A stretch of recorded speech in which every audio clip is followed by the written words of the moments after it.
Y ya vamos en el capítulo 6. Capítulo 6.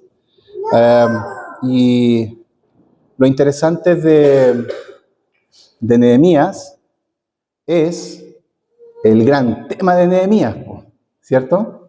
Y para los que han leído el libro o generalmente ya llevan escuchando la predicación de Nehemías, oye, era un gran líder, oye, tenía una convicción y podamos rescatar muchos principios de él. Pero si la historia de Nehemías no se trata de Nehemías, sino que se trata de Dios y de cómo Dios va preservando y cuidando a su pueblo. Entonces, la gracia que preserva a Nehemías. Había otro título, pero finalmente quedé con ese, porque en el fondo eso es lo que vemos en el libro de Nehemías y precisamente en el capítulo 6. ¿Ya? La pregunta que hoy día tenemos que hacernos es, ¿qué hizo Nehemías? No. La pregunta que tenemos que hacernos hoy es, ¿qué está haciendo Dios por medio de Nehemías aquí? ¿Qué es lo que Dios está haciendo? Entonces, el contexto es que Nehemías tenía una tarea de reconstruir los muros. Y el contexto del capítulo 6 es que Nehemías con su equipo de partner y constructores con la espada y con la picote, con todo eso, ya habían terminado la reconstrucción de los muros. 3 metros de ancho, 7 metros de largo, imagínense, en un mes y medio. Eso es milagro también del Señor. Las murallas ya estaban construidas y las naciones vecinas en el contexto estaban envidiosos. Por toda una cuestión geopolítica que podemos mirar ahí en el contexto, que no es solamente eso, más adelante lo vamos a ver, por qué estos enemigos que vamos a mencionar, que ustedes escucharon ahí, Tobías, Sanbalat, Gesem, estaban tan furiosos porque los muros estaban completados, solo faltaban las puertas. Ese es el contexto. Entonces, lo que necesitamos entender a modo de introducción y bajo el contexto es que si realmente tú y yo estamos determinados a servir y amar al Señor y a tomar las cosas del Señor en serio, tendremos oposición. Eso es un hecho y lo vemos en la narrativa bíblica por todo, desde Génesis a Apocalipsis. Eso es evidente. ¿Por qué? Porque es el reino de Dios, no son nuestros proyectos. Es el reino de Dios, es la historia de Dios desde Génesis hasta Apocalipsis, de cómo se va gestando esta narrativa que me habla de un Salvador, de un Redentor. Entonces, de hecho Jesús mismo lo afirmó, en el mundo tendrán aflicción, pero confíen, yo he vencido al mundo. Y la palabra aflicción, principalmente ahí, es presión. ¿Han exprimido un jugo, una naranja? O piensen en esta idea de presión. En el mundo tendremos dificultades y habrá presión, pero confíen. En los momentos de presión somos llamados a confiar en el Señor. Entonces, ahora vemos en Nehemías una guerra en el corazón de Nehemías. Una guerra en el corazón, porque vamos a ver, llamémosle así, tres intentos de seducción sobre Nehemías para que él deje el trabajo y la obra quede ahí inconclusa. Entonces, nosotros también pasamos por muchas presiones en nuestra vida. Y la pregunta que debemos hacernos es, ¿dónde va a estar nuestra confianza? Entonces, lo primero, distracción. En el verso 2 al 4, dice que Tobías, Sanbalat, Tobías, Gesem el árabe, los enemigos nuestros, dice, descubrieron que yo había terminado la reconstrucción de la muralla y que solamente quedaban las puertas por instalar. Y lo invitan a un lugar llamado Ono, para que se reúnan y conversemos. Eso era solo. Parece como sutil. Ven a conversar con nosotros, sal del lugar donde estás, que eran como a 30, 40 kilómetros, y ven a conversar con nosotros. Entonces, yo pensaba en esta idea de cómo Nehemías se enfrenta a la distracción. Y para los que son padres y le han enseñado a leer, a nadar a sus hijos, esta es la imagen clásica. Está su hijo, su hija ahí en la piscina, arriba, y está con esas cositas inflables, ¿cierto? Y uno como papá está abajo, mírame, escúchame y confía, tírate. Y está ahí. Lo recuerdo hace poco porque el año pasado nos pasó, o el año antes pasado, el año pasado. Y la Oli estaba ahí, ¿se tira o no se tira? Y yo le decía todo el rato, Oli, mírame, o sea, escúchame y confía en mí. Ay, ay, ay, pero miraba para todos lados, miraba la piscina como si fuera la tremenda piscina, miraba a los demás niños que estaban jugando y miraba para todos lados. Y, escúchame y confía, le decía, escúchame y confía. Y la distracción por todos lados, hasta que se tira, y cuando se tira, ¿se acuerdan ustedes cuando aprendieron a nadar en una piscina así? ¿Fue así o no? ¿O sus papás los tiraron? Como que, ¡ah! Y uno, ¿qué es lo que hace? Se va para atrás. Tírate, ¿no? Pero más, acércate más. Y uno se hace para atrás, se hace para atrás. Y como se tira, y uno se hace bien para atrás y empieza a nadar. ¡Ah! Y sale a flote. Y después uno se para, mira, Oli, todo lo que avanzaste y no te diste cuenta. Y en todo el torbellino de la presión ahí, se tiró, porque escuchó y confió. Escuchó y confió. La distracción en nuestra vida está cuando dejamos de escuchar a Dios y dejamos de confiar en Él.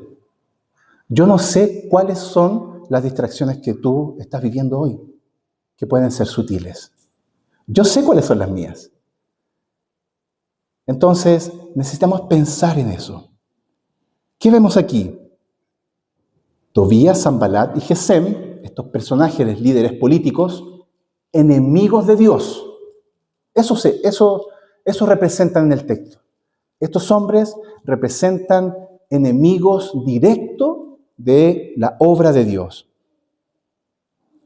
Intentos de parar la obra. ¿Por qué? ¿Qué representa la reconstrucción de los muros?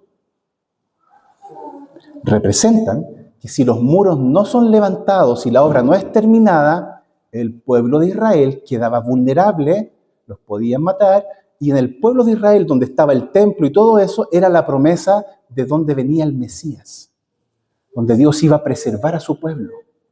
Entonces, Tobías, Sanbalat y Gesem no están luchando con Nehemías, están intentando detener la obra de Dios para que en esta gran narrativa eso se corte ahí.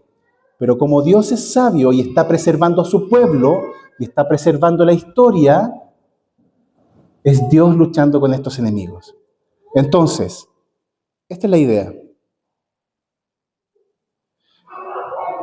Que intentan detener la reconstrucción, porque ellos se oponen al plan de Dios. Pensemos en qué cosas hoy, para nosotros, son una distracción. Uno al tiro piensa el celular, ¿cierto? ¿O no? El celular puede ser una distracción, pero puede ser una herramienta también para poder trabajar. Muchos de ustedes quizás con el celular están trabajando, o eso es lo que uno piensa. O ahí podemos tener libros para leer, o podemos tener la misma Biblia, ¿cierto? Para los que estamos haciendo el plan. Pero a veces mi relación no con el celular, sino que con la dependencia a él, y con lo que nos ponemos a escribir ahí en redes sociales, peleando, hablando de los conflictos que hay en el mundo, de cualquier cosa, quizás perdemos el tiempo. Pero si la distracción es algo que estamos pensando, no solamente haciendo, puede ser. Entonces, por ejemplo, yo, ansioso, ¿con quién se van a casar nuestras hijas? Si es que se van a casar, porque a lo mejor van a ser misioneras y no se van a casar. No lo sabemos, eso está en las manos del Señor. Pero ansioso, ¿con quién se van a casar? Que se casen con alguien que ame al Señor. Esa es la vara, ¿cierto? Esa es la vara, que ame al Señor. Y que sirvan junto al Señor con lo que hagan, con sus trabajos, con sus familias.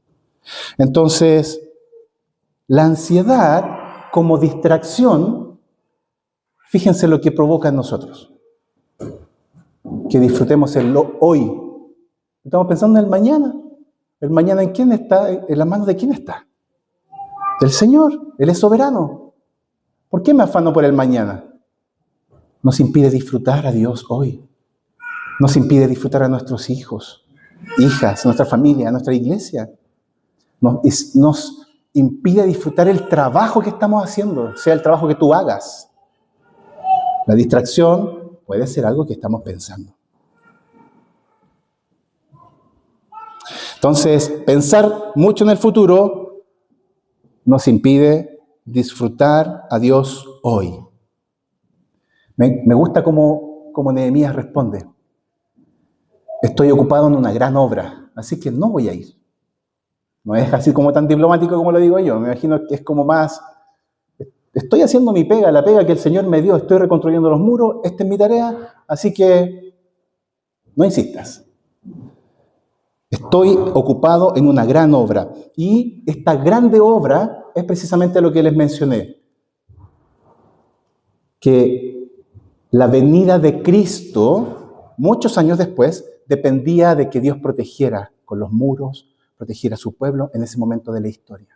Esa es la gran obra. No era que la gran obra era la construcción de los muros, sino que todo estaba ligado hacia este gran Redentor que es nuestro Señor Jesucristo. Entonces, el muro era un medio, la muralla era un medio, la verdadera obra consistía en que Dios estaba preservando a su pueblo, que Dios estaba mostrando su fidelidad con su pueblo. El propósito era que el pueblo debía mantener la esperanza futura de un gran Redentor. Esperanza futura de un gran Redentor. Entonces,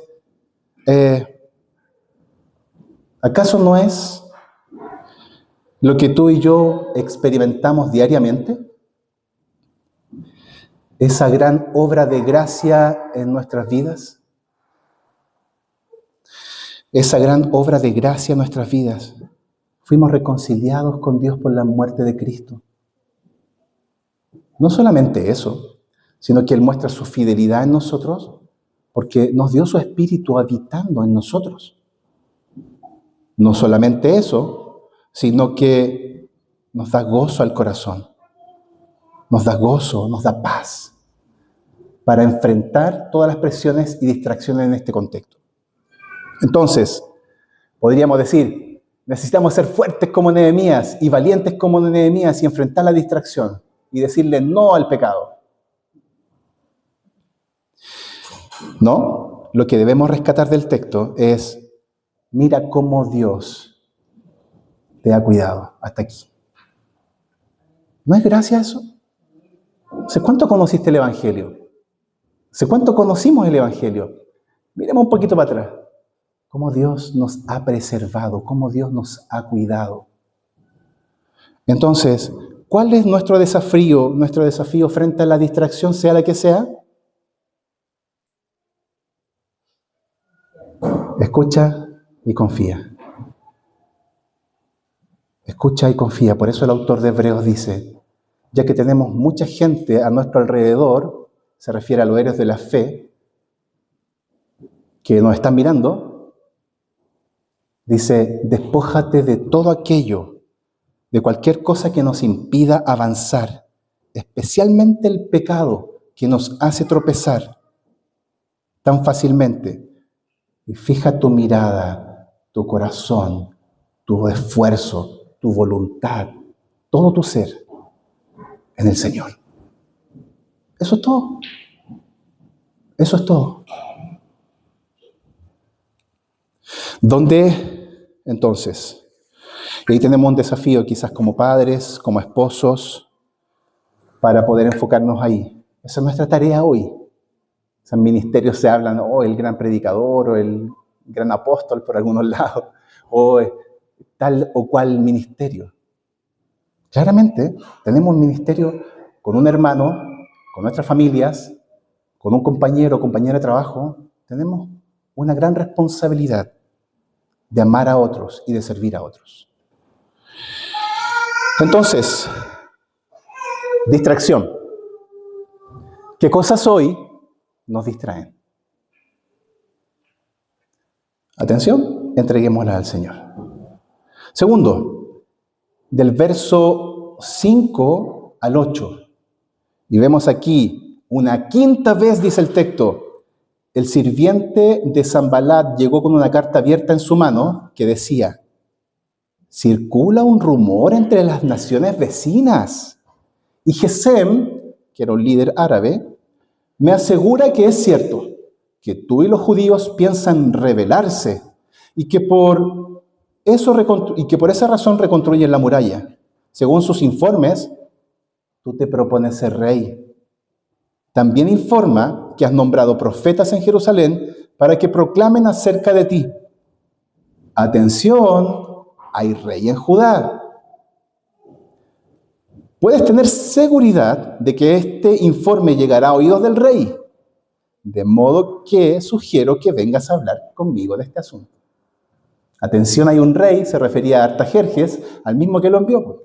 Así como te quieres hacer rey, ustedes se quieren rebelar, están nombrando profetas para que hablen bien de ti. Todo un complot. Él estaba viendo políticamente lo que Nehemías espiritualmente estaba haciendo, siendo parte del plan de Dios. Entonces, ¿cómo enfrenta Nehemías esto? Me gustó porque hay una versión, la NTV, que responde así. Lo que tú estás diciendo es puro cuento. Así lo traduce. Es puro cuento tuyo. Tú te lo inventaste. Sí, yo pienso en esto. ¿Qué voces hoy estamos escuchando? Frente a esta carta de mentiras, ¿cierto?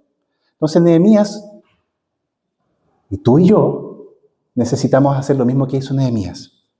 Ahora no tenemos que enfrentar muchas acusaciones falsas que de algún momento llegan, muchas mentiras que llegan a nuestra vida o que otros inventan, sino que tenemos que decidir a quién escuchar. ¿Escuchar lo que Dios dice en su palabra? ¿O voy a escuchar lo que a veces mis pensamientos también me quieren decir? ¿O lo que otras personas dicen de mí? Escuchar. Entonces, esta carta que llega ahí, que se la lee así a Nehemías, es un eco de Génesis 3. ¿Recuerdan? Con que Dios dijo que no podían comer de esos árboles, de los frutos del árbol. ¿Es verdad que Dios no les permite comer? ¿Qué es eso? Está poniendo en duda la bondad y la misericordia de Dios sobre ellos. Entonces, aunque esta carta de Sanballat busca intimidar y engañar a Nehemías, hay una información ahí, que ustedes la escucharon bien, dice, atención, hay rey en Judá, es como Artajerjes lo va a saber y te vas a meter en problemas. ¿Y si esa carta estaba diciendo doble verdad? ¿Y si realmente tiene un doble filo eso?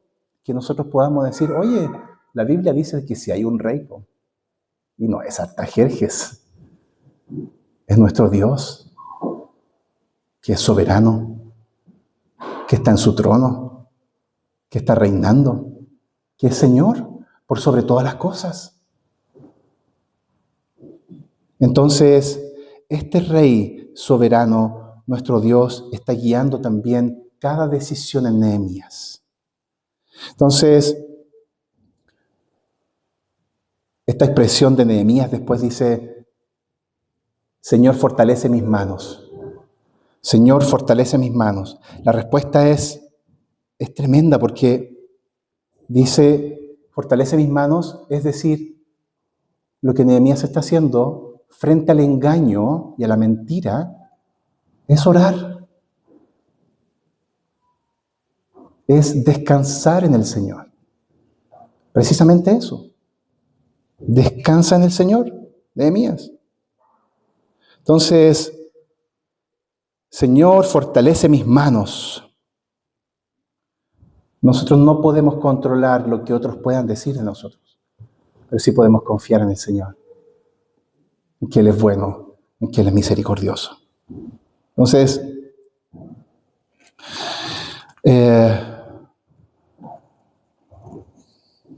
Nehemías lo que está haciendo aquí es lo que Jesucristo hizo en la tentación en el desierto.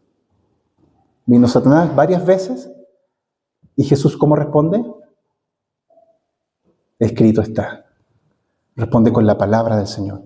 Frente al engaño del pecado en nuestras vidas, tú y yo debemos responder con la palabra. Pero si tú y yo no tomamos la palabra del Señor en serio, ¿Qué va a pasar en nuestra vida espiritual? Vamos a estar cediendo a cosas que Dios no quiere. Necesitamos tomar la palabra del Señor en serio. Entonces, escrito está. Y lo tercero y último, lo vemos del verso 9 al 3. El desánimo. El desánimo. Cada uno de nosotros hemos pasado por el desánimo, ¿cierto? Y el desánimo es como silencioso. A veces se oculta en nuestros corazones el desánimo, el agotamiento, ¿cierto? Dice el verso 10. Más adelante, fui a visitar a Semaías, hijo de Delaía y nieto de Mehetabel, que estaba recluido en su casa. Y observen, me dijo, reunámonos dentro del templo de Dios y cerremos las puertas con cerrojos. Tus enemigos vienen a matarte esta noche. Pero yo respondí, ¿acaso debería una persona en mi posición huir del peligro? ¿Acaso debería alguien en mi posición entrar al templo para salvar su vida? No lo haré. Lo que ocurre aquí, al principio vimos la distracción, después vimos el engaño, ahora viene el desánimo, pero observen, la tentación aquí es, ven, reunámonos dentro del templo. Y Nehemías sabía que no podía entrar al templo por una cuestión cultural del pueblo de Dios, que solamente entraban al templo los sacerdotes. Y si él entraba, podía ser acusado, desacreditado.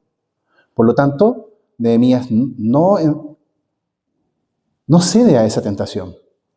No lo haré. ¿Por qué? Verso 12. Me di cuenta de que Dios no le había hablado, sino que decía esa profecía contra mí porque Tobías y Sanbalat lo habían contratado o lo habían sobornado.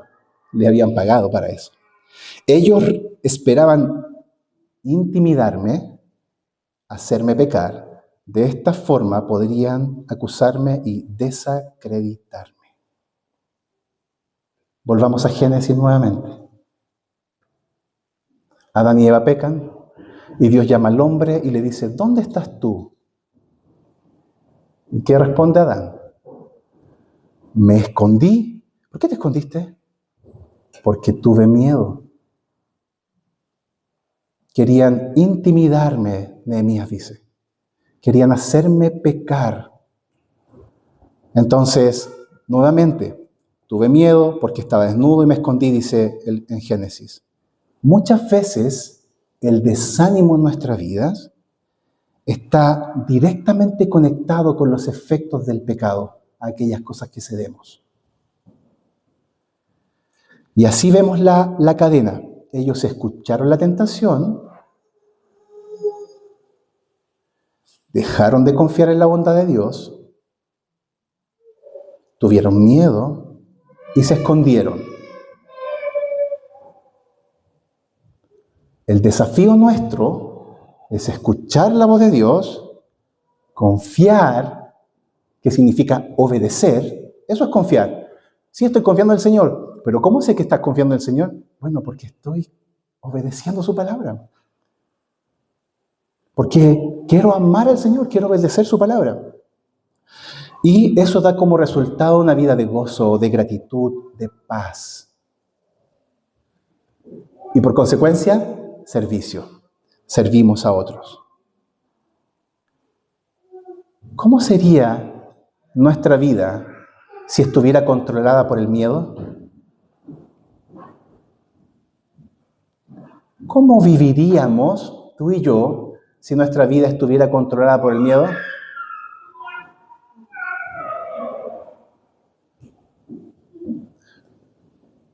En primer lugar, nos perderíamos de disfrutar al Señor. Estaríamos con miedo, como lo que repetimos, al futuro, a las cosas que pasarán, a las relaciones, al trabajo, etc. El miedo, finalmente, lo que hace en nuestra vida es paralizarnos.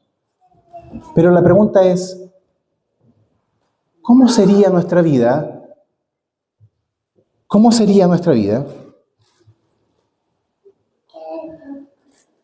si fuera controlada por el Espíritu Santo de Dios?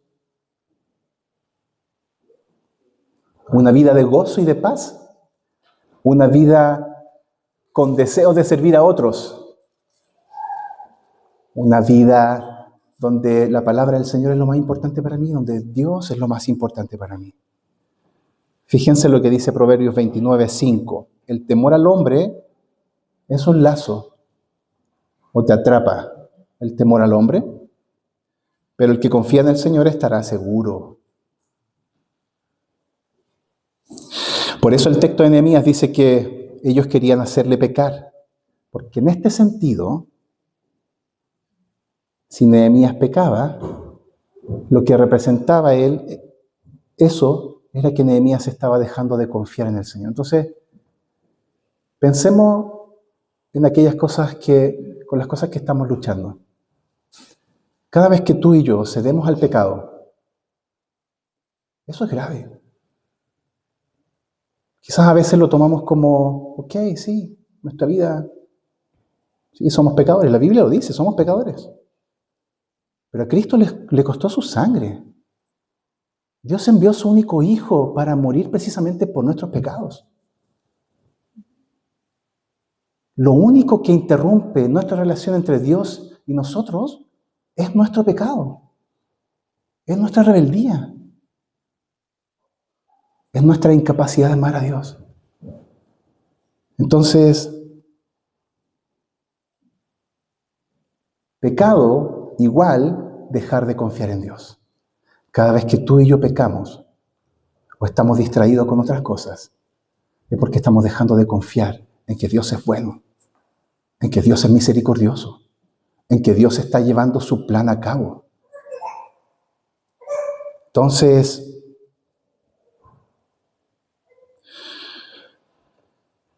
el Salmo 28:7 dice, el Señor es mi fuerza y mi escudo, en Él confía mi corazón y soy socorrido, por tanto mi corazón se regocija. Observen el resultado de confiar en el Señor. Mi corazón se regocija. Salmo 27:3, aunque un ejército acampe contra mí, pensando en toda esta presión que Nehemías estaba viviendo, estos múltiples ataques de sus enemigos, aunque un ejército acampe contra mí, no temerá mi corazón. ¡Qué tremendo! Aunque la pega esté complicada, aunque la relación matrimonial esté compleja, aunque la pipi esté llorando, confío en el Señor. Confío en el Señor. Está clamando al Señor la pipi, está clamando al Señor, así que no hay drama, no hay problema. A eso venimos, a buscar al Señor. Aunque un ejército acampe contra mí, no temerá mi corazón. Aunque contra mí se levante guerra, yo estaré confiado.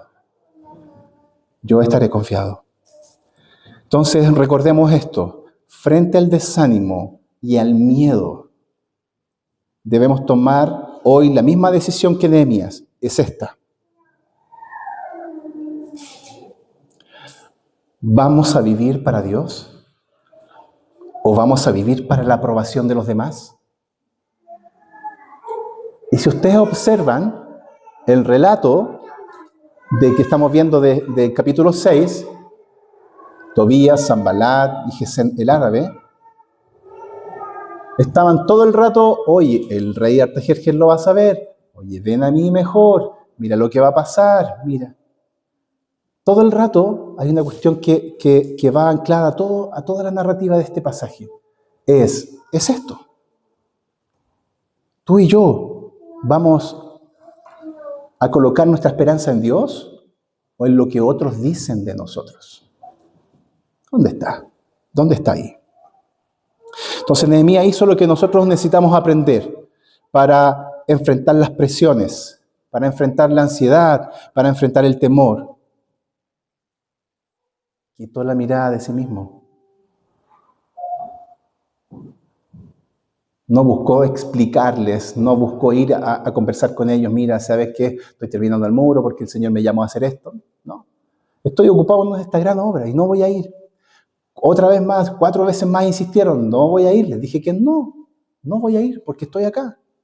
No explicó, no buscó justificarse, lo que usted está diciendo es mentira, yo no quiero hacerme rey, yo no quiero hacer esto. No, él no buscó explicaciones, él no buscó justificarse.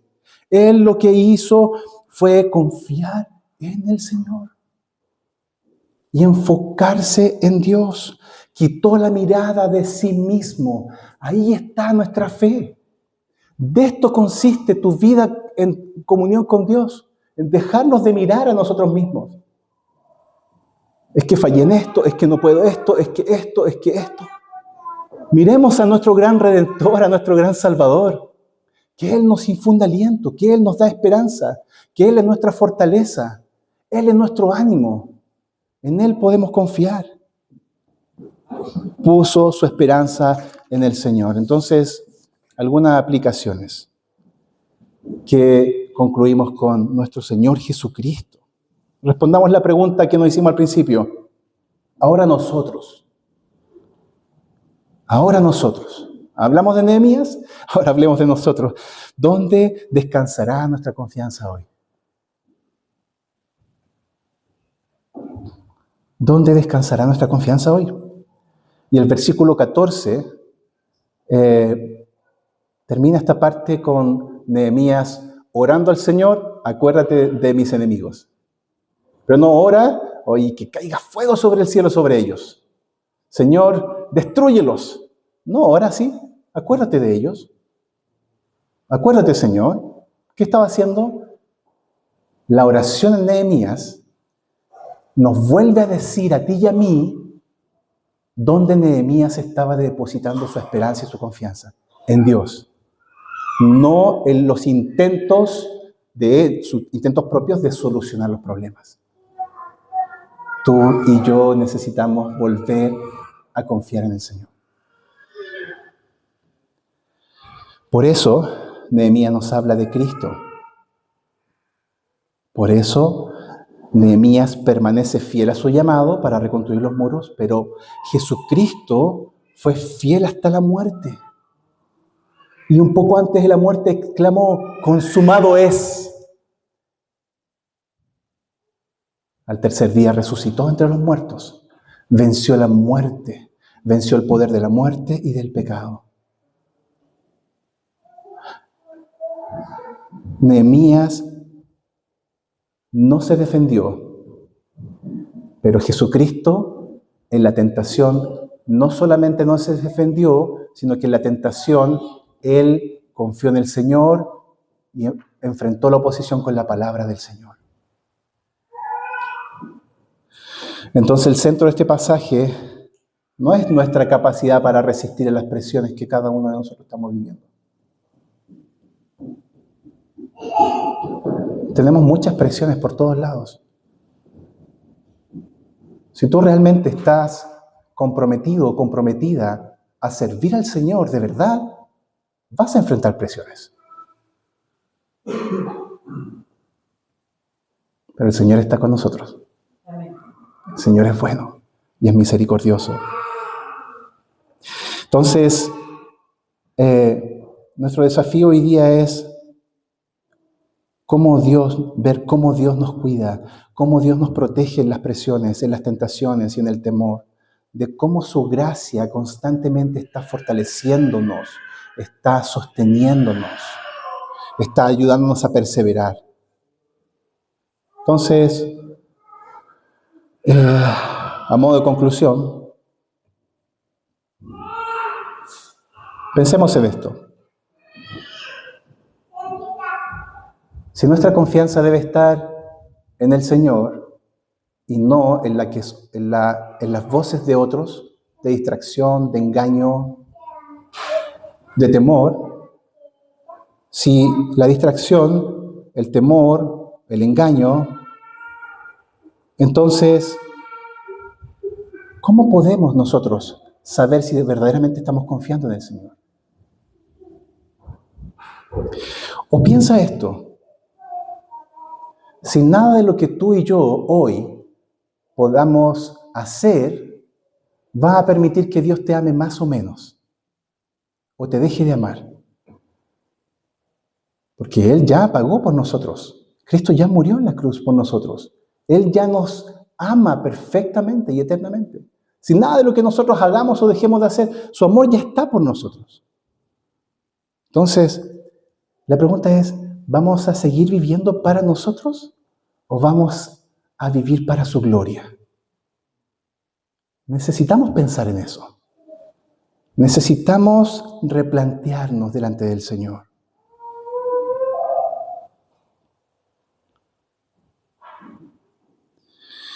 Necesitamos volver a confiar en el verdadero Nehemías, nuestro Señor Jesucristo. Él es quien nos da la gracia para perseverar en medio de las presiones, no otra cosa. Cuando tú y yo, tú lo sabes, cuando ya has estado enfrentando presiones o dificultades o sufrimiento, no hay dónde agarrarse, solo dejarnos ser sostenidos por el Señor. Es una realidad. Él es quien nos preserva, el que nos cuida en medio de las presiones. Cristo es quien es nuestra seguridad en medio de las presiones. Él es quien muestra su fidelidad cuando nos cansamos, cuando nos agotamos. Cristo es nuestra verdadera defensa frente a la tentación. ¿Dónde estamos dejando nuestra confianza? Esa es la pregunta que yo quiero dejarles. Nehemías nos recuerda que Dios no abandona a su pueblo.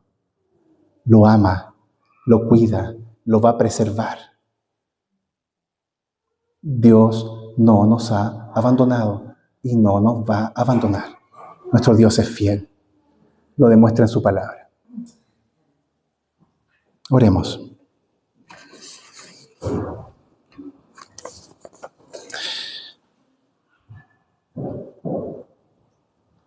Señor, te damos gracias por tu palabra, Señor. Te pedimos una cosa, Señor. Queremos escucharte y queremos confiar en ti, Señor. Permite que tu palabra sea un refrigerio para nuestro corazón. Que nuestro corazón, Señor, pueda ser fortalecido en ti. Mientras cada uno de nosotros enfrentamos diferentes presiones, diferentes tentaciones, Señor, diferentes tipos de engaños, podamos descansar en ti, Señor. Ayúdanos, Señor, en el nombre de Jesús. Amén.